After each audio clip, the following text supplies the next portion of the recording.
How likely is it that Nancy Guthrie is in Mexico? How likely is it that she was even spotted there, that she could have crossed the border? We have a very special expert to help break it all down.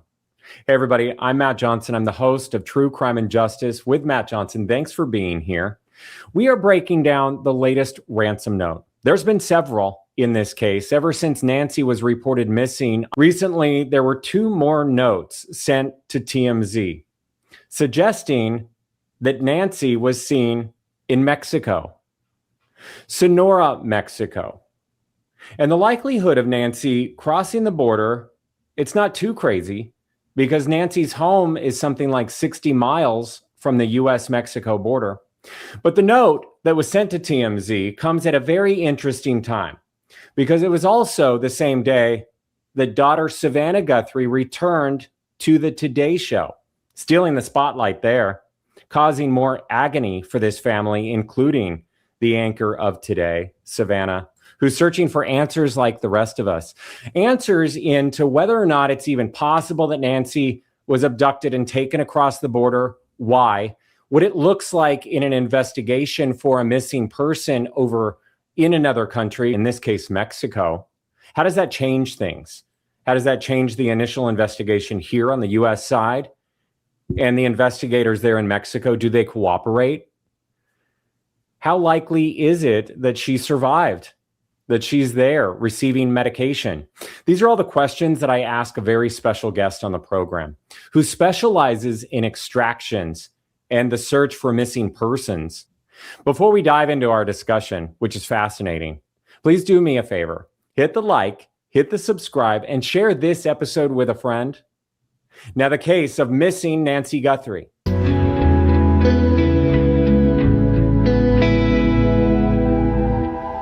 Here to talk about this, I have a very special guest and an expert in the world of, recovery and investigations and finding missing people. I have Brian Fitzgibbons on the show, Director of Operations with USPA National Security and Investigations. He leads a team of investigators focusing on missing persons and those cases. Brian has a team that have worked extensively across the United States and internationally.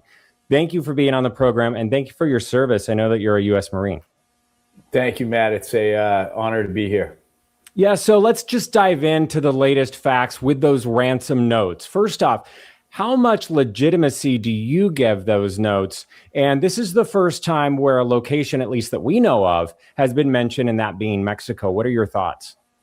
Yeah, so, hey, initially, I gave little to no credibility to these notes. For the main reason that there was no proof of life, that there was no, the ransom demand was sent to media outlets, which is, certainly unorthodox. But hey, in the business of not writing anything off and taking in new information, we've seen in Savannah Guthrie's latest interviews that the FBI has indicated to her that they're treating at least two of them with a high degree of credibility. So, take that or leave it. This latest one requesting, half a Bitcoin, to me, that one is not credible. There's $1.2 million on the table here for information that leads to recovering Nancy Guthrie. Why in this world would somebody be asking for only $35,000? That one doesn't make any sense to me. Yeah, and what do you make of the mention of Mexico? Her home, roughly 60 miles from the U.S.-Mexico border. I mean, how does that complicate things? How is the U.S., in your opinion, working with U.S. or Mexico authorities? What does that look like? Yeah. So the U.S. and Mexican governments have longstanding treaties and cooperation agreements for their law enforcement agencies to collaborate. So no doubt that flow of information is seamless, that word is out in between the two of them, that there's not many barriers for the U.S. and Mexico from a high level to coordinate and cooperate. Where I think it becomes a challenge is for the common folk, the people in Sonora, if Nancy was indeed brought across the border, very unlikely that they're aware of this case to the same degree that the residents in the Tucson area are aware of it.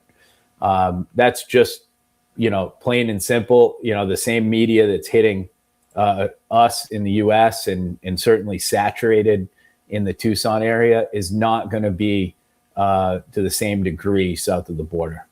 Yeah. So again, diving into what is an extraction or even on the investigation level change? How does that change when we go from domestic to international? Yeah, it's going to change quite a bit, particularly in Mexico. Anything is going to be driven through the Department of State, through the federal law enforcement agencies and their various intelligence networks. It would be very difficult, for a private organization, and it is very difficult for a private organization to develop source networks to gather intelligence south of the border. So that is primarily going to be done through long-standing efforts. The DEA is all over Mexico with extensive source networks that if somebody related to one of their cases was involved and one of their sources had that information, I would see that that's where it would come from. How likely do you think it is that she could have been taken across the border?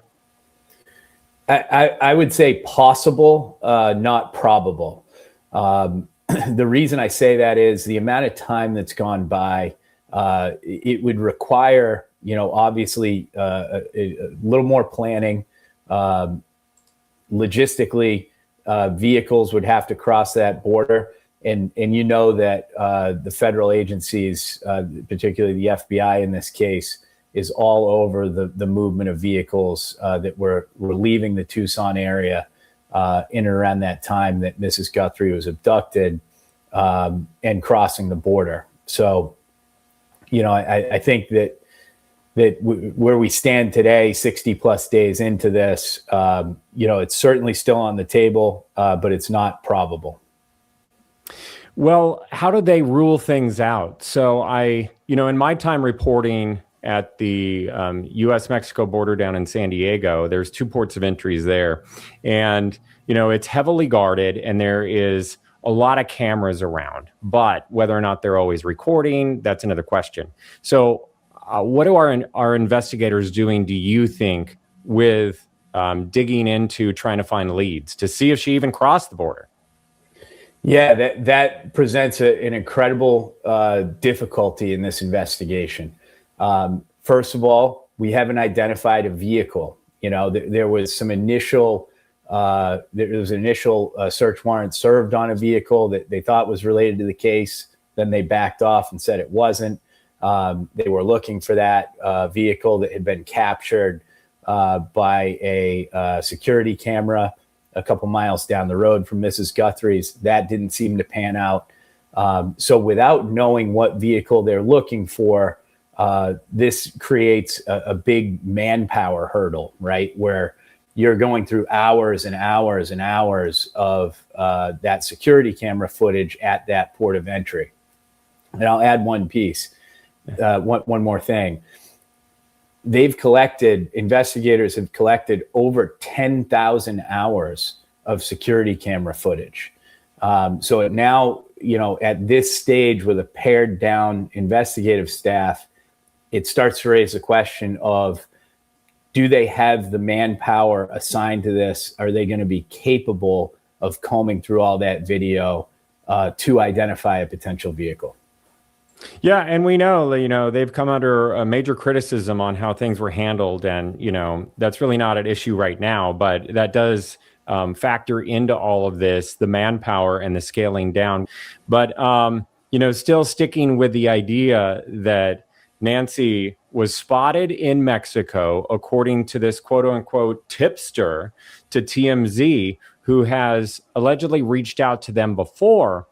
If she was in Mexico, how does that factor into this in terms of survivability of someone that's actually taken and someone of her age and someone that's on medicine. Medicine is easier to get in Mexico in some regards.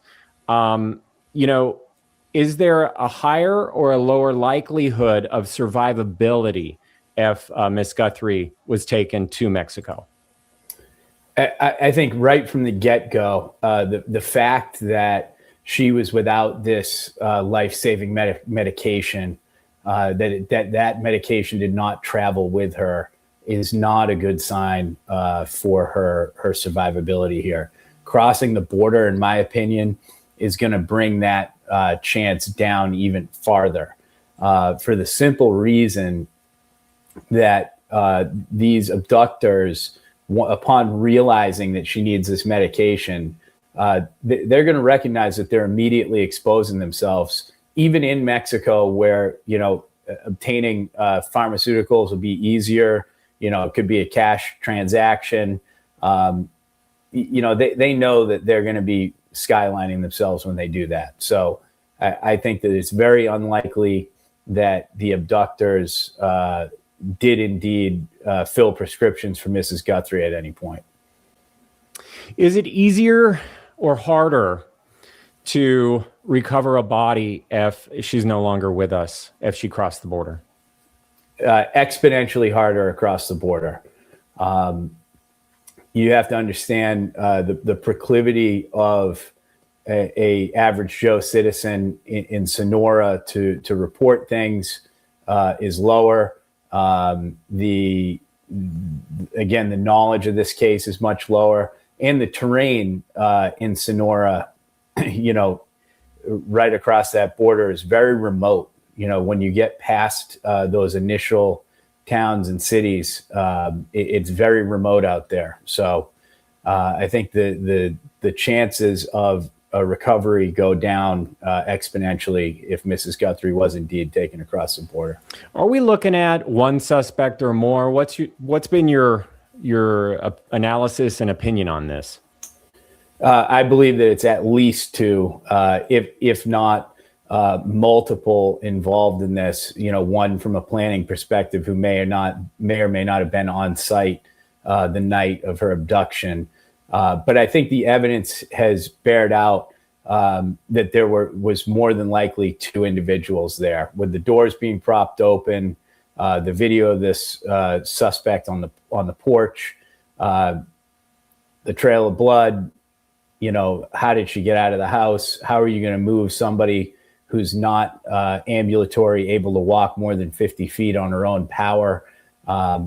You know, this is very, very unlikely that one person conducted this operation. Yeah, was this learning on the job? Some of my experts think that they were kind of novices, didn't know what they were doing. Others say they look pretty calm and collected, and so they are career criminals. What is your take? Yeah, so the guy on the porch, and hey, I know that there's been kind of two streams of thought here. Number one, hey, they've avoided detection. They apparently didn't bring cell phones that the cellular analysis team of the FBI was able to find. So from a planning perspective, from like an operational security perspective, you know, they obviously hit some wickets there because they have avoided detection for over 2 months. But when you think about the way that he approaches this camera to deal with it, does show that this individual, at least, is not a true professional, right? He didn't have a roll of tape to slap over it. He didn't spray paint it. He wasn't planning for this camera to be there, which is indicative of his lack of an experience. But that doesn't mean that whoever planned this does not have some kind of experience. That's a key point that I've been trying to make anytime I'm speaking about this case, that this could just be a foot soldier who's carrying out his orders. That's fascinating and also terrifying at the same time, to be honest with you, you know, because then that points to a major, maybe a larger organization here involved for whatever reason, which would also explain away the idea of the Bitcoin analysis. If if that's it, in fact connected to this, and maybe even the Mexico connection, if that's true. Yeah. Hey, at this stage, nothing can be ruled out right now, right? Not enough evidence has been released to the public for that to be ruled out. Now, that's not to say that Pima County and the FBI, they may have all the evidence in the world to rule that out. But I think it's certainly on the table that this could be a more organized criminal effort, or it's somebody with intimate knowledge of Mrs. Guthrie, somebody that's associated, loosely through a worker that's in and out of the house, somebody on the property, an indirect connection to her, who was able to obtain enough information and know when she'd be home and carry this out. Yeah, you just have to think 84-year-old woman, even though she is the mother of a famous journalist in America, but it's like someone had to know her routine. Someone had to know her, where she lived. I mean, I just can't get past the idea of something being random. Someone had to know her, in my opinion. But, when totally. we're talking about... Yeah, go ahead. And I agree with that. To add one thing, I think that one thing can be ruled out, in my opinion. This was not a burglary gone wrong by a random perpetrator. I think that all the information we have about this case, that we can pretty close to scratch that out. And I'll add one piece here. A typical kidnap for ransom plot run by an organized criminal effort, they're not going to be looking at a target like Mrs. Guthrie. They're in the business of making money when they conduct these kidnap for ransom operations. So, somebody who's highly vulnerable to a medical condition may or may not be able to travel or survive, a week or two in captivity. And then the method of these communications for the ransoms, they don't meet any of the hallmarks of an organized criminal group. I say it's still on the table because it can't be eliminated, but it certainly doesn't fit the traditional categories. Yeah, and thank you for that. And, unfortunately, we're approaching something like week 11 on this, missing from her home the last day of January and reported missing February 1st. But, what do you see that we don't? What is the question not being asked right now, or that you haven't seen a headline about? Because we work on so many missing persons cases with tip lines, 24-hour tip lines. A burning question that I have is, how are these tips being processed? What is the effort? What is the systematic organization? And I know I'm kind of nerding out on that from a perspective to say, they've got all this video, they've got all these emails, the FBI's phone is ringing off the hook. How are they triaging this? And is it bringing them any good information? And I know that they're not going to share that, but that's a true question that I personally have. And I think for, everybody who's been following this case is the answer they're looking for is who, right? Everyone wants to know who and why, right? I think we can get pretty close to the why, that there was a monetary, some monetary motivation here. But when it comes to the who, we're left with more questions than answers right now. Yeah. And just to wrap this up, how would you be leading an investigation with information or a possible lead that this lady might be in Mexico? When you're dealing with, if we think she may possibly be in Mexico, the pharmacies would be a good place to start. And I know that reporters have gone down there and checked. I know I said it was unlikely, but you have to start crossing off things like that because, again, this was for monetary gain. I don't think that if I were brought onto this case, that would be my first place to go. The first place I would be going to is anybody that worked at Mrs. Guthrie's house regularly, and interviewing them to find out who are their associates, who are their family members, who else knew about her connection to Savannah, right? That would be a key spot to look. And I know that the FBI in Pima County have extensively done that. So, we would be, as private investigators, we would be retreading on a lot of the same ground that had already been covered. Excellent analysis from a pro in the world of recovery and investigations. Brian Fitzgibbons, USPA National Security Director of Operations, Global Security Ops, Missing Persons Investigations, and a veteran with the U.S. Marines. Thank you for your time. Thank you. Again, anyone with any information in the case is being asked to call the tip line at 1-800-CALL-FBI. You can remain anonymous. Any small detail could help crack this case open. And oh yeah, there's those cash rewards of more than $1 million+. Let's keep the Guthrie family in our thoughts and prayers. Take care of yourself. We'll see you next time.